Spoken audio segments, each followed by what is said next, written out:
Bu videoda benim kanalım için yeni ve farklı bir şey deneyelim istiyorum. Bir çeşit bayram hediyesi olsun bu deneme. Çeşitli konulardan tamamen rastgele olarak seçilmiş 20 tane soru sorup bunların cevaplarını vereceğim. Eğer isterseniz ben bu soruları sorduktan sonra siz de videoyu duraklatıp cevabı üzerinde düşünebilirsiniz. Ya da arkadaşlarınızla birlikte bir yarışma düzenleyebilirsiniz. Ya da sadece arkanıza yaslanıp izleyebilirsiniz. Tercih size ait. Bakalım bu yeni formatı beğenecek misiniz?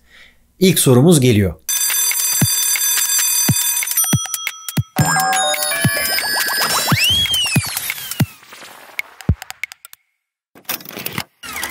Dünyanın 7 harikasından biri olarak kabul edilen Mısır'daki Büyük Piramit, Keops piramidinde kaç tane kaya kullanılmıştır? Bu piramidin yapımında her biri 3 tonluk toplam 2,3 milyon taş blok kullanılmış. Yapımının 20 yıl sürdüğünü düşünecek olursak bu süre boyunca gece gündüz her 5 dakikada bir kayayı yerine yerleştirmişler demektir. Zamanında 4000 işçinin çalışmasıyla yapılan bu yapıyı eğer bugün inşa etmeye kalkarsanız vinçler ve helikopterler kullanarak 1500-2000 kişinin 5 yıl çalışması gerektiği hesaplanmış. Bu şekilde maliyetinin de 5 milyar dolar olacağı bulunmuş. Aslında modern çağda da böylesine büyük projeler yapılıyor ve maliyetleri buna yaklaşabiliyor. Mesela New York'ta yeni yapılan Dünya Ticaret Merkezi yaklaşık 4 milyar dolara mal oldu. Öte yandan 1931-36 yılları arasında Colorado Nehri üzerinde 5 yılda inşa edilen Hoover Barajı'nda kullanılan betonun hacmi yaklaşık Büyük Piramit'teki taşlarınkine eşit. Yorulduğumuzda neden gözlerimizi ovuştururuz? 1. Yorgunluk gözleri kurutur, ovuşturmak daha fazla gözyaşı üretilmesini sağlar.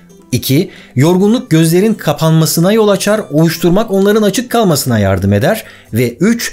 Gözleri hareket ettiren kaslarla kalp arasında bir bağlantı vardır ve ovuşturmak kalbi yavaşlatır, yorgunluk hissini azaltır.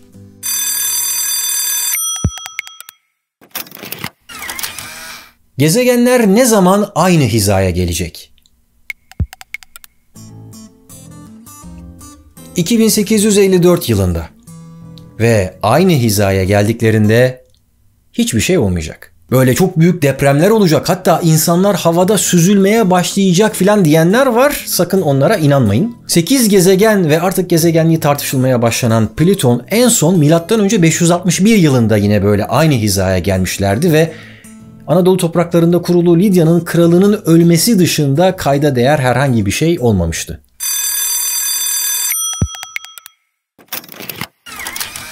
Hangi sıcaklıkta Celsius ve Fahrenheit aynı değerleri gösterir?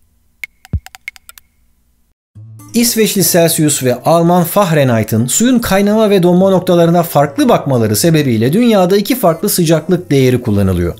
Ama bozuk saat bile günde 2 kez doğruyu gösterir ya, Fahrenheit termometresi -40'ı gösterdiğinde Celsius termometresi de aynı değerdedir. Yani cevap -40.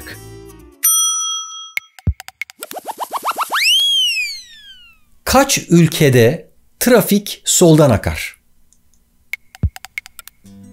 Bir dakika, sadece İngiltere'de soldan akmıyor muydu?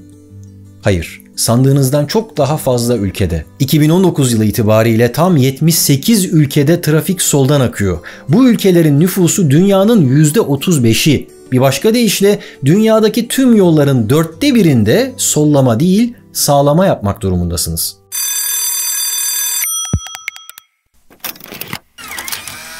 Yılanlar koku alır mı? Hem de çok iyi alır. Görme ve işitme organları çok gelişmediği için tabi burunlarını da kullanırlar ama koku almak için daha çok ağızlarının üst kısmında yer alan Jacobs'ın organını kullanırlar. Biliyorum çok garip bir ismi var bu organın ama onu keşfeden adamın soy ismi böyle, yapılabilecek pek fazla bir şey yok. Yılanlar dilleriyle topladıkları kokuları dillerini ağızlarına sokup da damaklarındaki bu özel bölgeye değdirince ayırt ederler.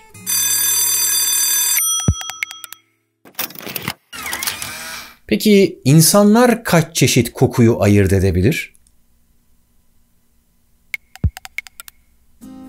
1000, 10.000, 100.000, son yapılan araştırmalara göre insan burnu 1 trilyondan fazla kokuyu ayırt edebilme yeteneğine sahip. 1 trilyon. Son yapılan diyorum çünkü bundan önce yapılan araştırmalarda bu sayının 10.000 civarında olduğu zannediliyordu. Fakat 128 farklı koku molekülünün kombinasyonlarıyla yapılan denemelerde sıradan insanların bile trilyonlarca kokuyu birbirinden ayırt edebileceği sonucu ortaya çıktı. Hatta sıra dışı koklayıcılarda öyle 1 trilyon 2 trilyon da değil, bundan çok daha fazla sayıda koku ayırt edilebiliyor da bu kadar fazla koku var mıydı diye düşünüyorsunuz değil mi? Evet var. Duyguların bile kokusu var. Hani komik videolar izleyip de kahkahalar atarak gülen bir arkadaşınızın yanına gittiğinizde size de bir gülme hissi geliyor ya. Dolayısıyla gülme bulaşıcıdır falan diyoruz. Aslında bulaşıcı olan gülme değil. Onun kokusu. O mutluluk duygusunun kokusu. Aynı şekilde yapılan bazı deneylerde de şu gözlemlenmiş. Birinin korku filmi izlediği ya da korkulu gerilim dolu anlar yaşadığı bir odada, o odadan ayrıldıktan sonra gelen 5 dakika sonra ziyaret eden kişiler o gerilimi hissedebiliyorlar. Yani bir başka deyişle tehlikenin kokusunu alabiliyorlar. İlk web sitesi ne zaman açıldı? 6 Ağustos 1991'de, hemen adresini de vereyim. Adresten ve uzantısından da rahatlıkla anlayabileceğiniz gibi bu web sitesi İsviçre'deki CERN laboratuvarlarında açıldı. Ancak onu icat eden kişi Tim Berners-Lee, artık Sir Tim Berners-Lee demeliyiz, bir İngiliz bilgisayar mühendisi. Onu icat ederken teknik olarak Fransa sınırları içindeydi ama CERN kampüsü İsviçre'ye bağlı. Öte yandan CERN'e yatırım yapan 23 ülkeden en büyük pay da Almanya'ya ait. Yani ilk web sitesi tam anlamıyla uluslararası bir proje olmuş. Neyse, sorumuzun cevabı 1991. Yani girdiğimiz web siteleri daha gencecik. 29 yaşında bir web sitesini arasanız da bulamazsınız. Neden pek çok ülkenin isminin sonunda istan eki var? Pek çok değil ama Orta ve Güney Asya'da yer alan 18 ülkenin sonunda bu ek var. İstan, Farsça'da ülke, insanların yaşadığı, durduğu yer anlamına geliyor. Örneğin Kırgızistan, Kırgızların, Özbekistan'da Özbeklerin yaşadığı, bulunduğu, durduğu yer demek. Bu ek Farsçadan dilimize İstan ve Batı dillerine de Stan şeklinde geçmiş ama ilginç bir şekilde ne biz ne de Batılılar İranlıların yaşadığı yere İranistan ya da Persistan gibi bir isim vermiyoruz.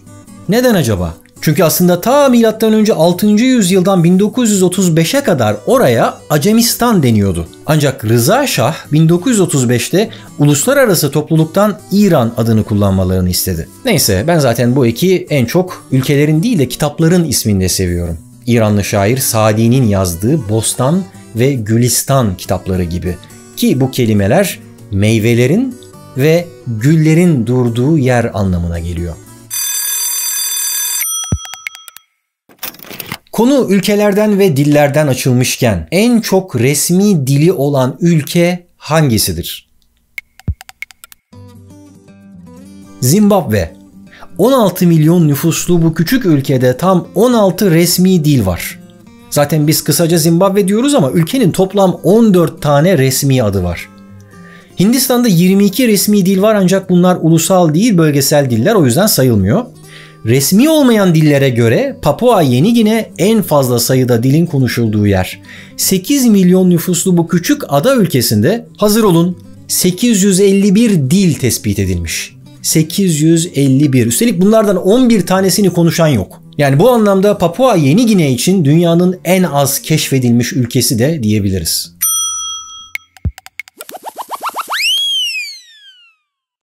Pangram nedir? Pangram. Pangram Yunanca tüm anlamına gelen pan ve harf anlamına gelen gramma kelimelerinden oluşur ve dolayısıyla tüm harfler anlamına gelir. Herhangi bir dilin alfabesindeki tüm harfleri kullanarak oluşturulan anlamlı cümleler için bu tabir kullanılır. Pangram. Peki Türkçe'de bir pangram var mı? Bir değil, birden çok var ama en popüleri şu: pijamalı hasta Yağız şoföre çabucak güvendi. Evet, inanmıyorsanız kontrol edebilirsiniz. Alfabemizdeki 29 harfin tamamı bu kısa cümlenin içinde yer alıyor. Hadi bizim 29 harfimiz var, böyle cümleler kurabiliyoruz. Peki Çinliler ne yapsın? Onlar 1000 karakterli klasik diye bir şiir kullanıyorlarmış bu iş için.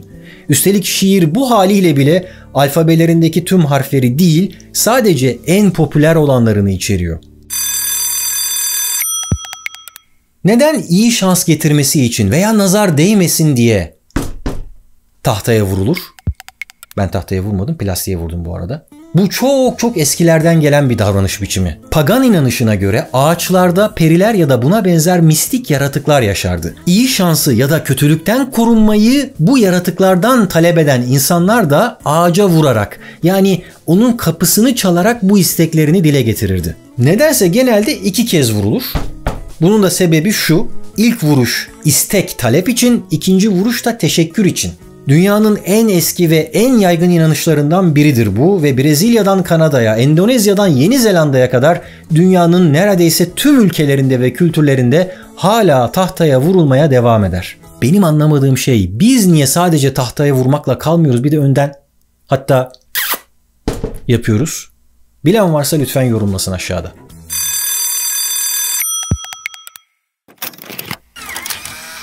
Neden soğuk havalarda dişlerimiz zangır zangır titrer?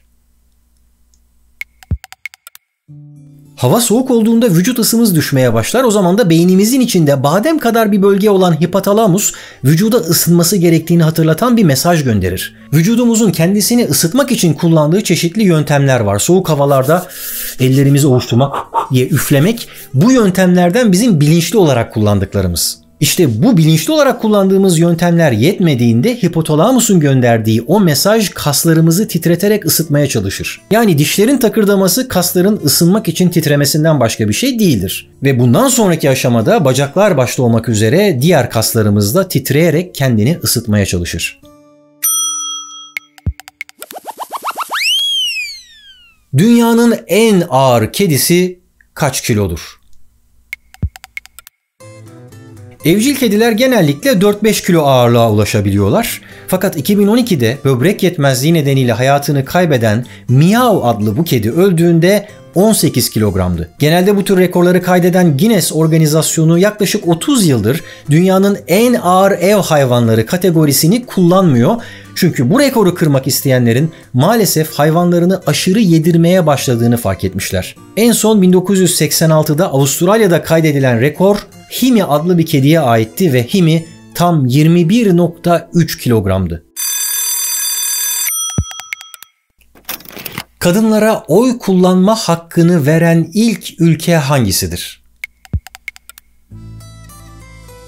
Yeni Zelanda 1893'te bu hakkı tanıdı. Türkiye, Fransa ve İtalya gibi ülkelerden 10 yıl kadar önce bu hakkı kendi kadın vatandaşlarına veren öncü ülkelerden biri. Kadınlara oy kullanma hakkını en son veren ülke ise 2011 yılında Suudi Arabistan oldu. Günümüzde ne kadınlara ne de erkeklere oy hakkı vermeyen bir ülke var. O ülkede Brunei.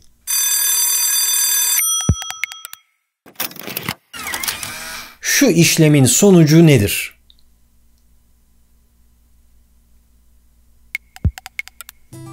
Cevap sandığımız kadar basit olmayabilir. Bakın, 2 farklı hesap makinesi bile 2 farklı sonuç üretebiliyor.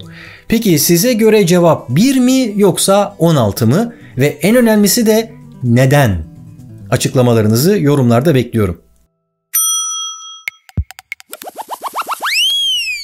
Dünyanın ilk aktörü, ilk oyuncusu kimdir?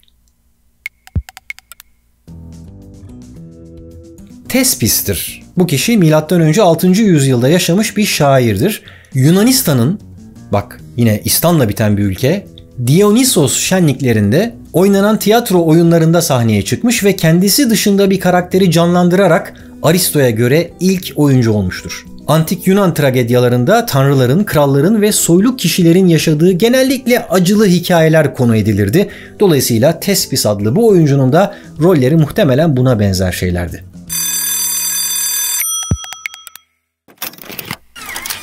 İnsan vücudunda kaç hücre vardır? Bu soruya tam doğru cevabı verebilmek gerçekten çok zor. Bilim insanlarının son yaptığı tahminlere göre 37,2 trilyon hücre olduğu düşünülüyor ama gelecekte yapılacak yeni araştırmalarla bu sayı değişebilir.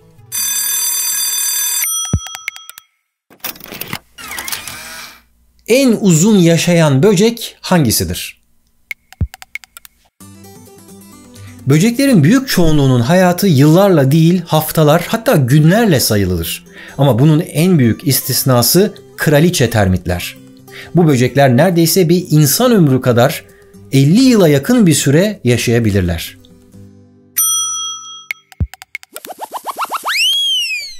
Bir insanın aklında günde kaç düşünce oluşur? Ortalama bir insanın beyni günde 50.000 ila 70.000 arasında düşünce üretir. Yani neredeyse her 1,5 saniyede bir düşünce. Tabi bunların %95'i benzer ya da aynı düşüncelerin tekrarlanmasından ibaret. Kafamızdaki bu düşüncelerin bir kısmı duygu, bir kısmı da eylem şeklinde hayatımıza yansır. Ama her halükarda öyle ya da böyle en başta kendi yaşam kalitemizi etkiler. O yüzden mümkün olduğu kadar olumlu düşünceler üretmeye gayret edelim. Bunları olumlu duygular ve eylemlerle kendi etrafımızdaki diğer insanlara da yansıtmaya çalışalım. Çünkü tıpkı gülmek gibi, kokular gibi olumlu düşünceler de bulaşıcıdır.